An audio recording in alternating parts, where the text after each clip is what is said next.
എന്നും ഇശാ നിസ്കാരം കഴിഞ്ഞാൽ ഖൽവത്തിലിരിക്കാൻ പോകും, കടപ്പുറത്തേക്ക് പോകും. എവിടെയാണ് പോകുന്നത് എന്നാരും കാണാറില്ല. പിന്നെ സുബഹിന്റെ ജമാഅത്തിനാണ് പള്ളിയിലേക്ക് മടങ്ങി വരിക.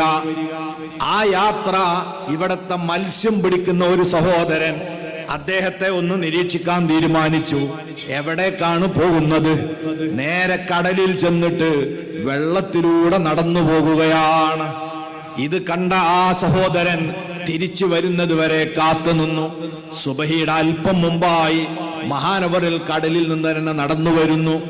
മഹാനവറുകൾ ഈ ആളെ കണ്ടുമുട്ടിയപ്പോ അദ്ദേഹം ചോദിച്ചു, തങ്ങൾ എവിടെ പോയതായിരുന്നു?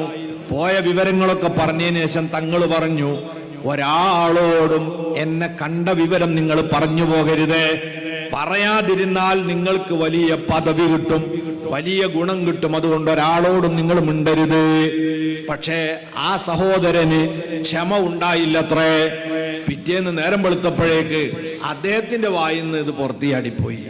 അന്ന് അസറായപ്പോഴേക്ക് അദ്ദേഹത്തിന്റെ ബുദ്ധിക്ക് തകരാറ് സംഭവിച്ചു എന്നാണ് മഹാനായ പാങ്ങിൽ അഹമ്മദ് കുട്ടി മുസ്ലിയാരിനെ അല്ലാഹു മർക്കദ, മഹാനായ സാലിയാത്തിയുടെ കാലഘട്ടത്തിൽ സമസ്ത കേരള ജമിയത്തുൽ ഉലമയുടെ രൂപീകരണത്തിന് ഏറ്റവും മുന്നിൽ നിന്ന് നേതൃത്വം കൊടുത്ത വരക്കൽ മുല്ലക്കത്തോയ തങ്ങളുടെ വലങ്കയ്യായി പ്രവർത്തിച്ച വലിയ ആലിമായിരുന്നല്ലോ മഹാനായ പാങ്ങിൽ അഹമ്മദ് കുട്ടി മുസ്ലിയാർ.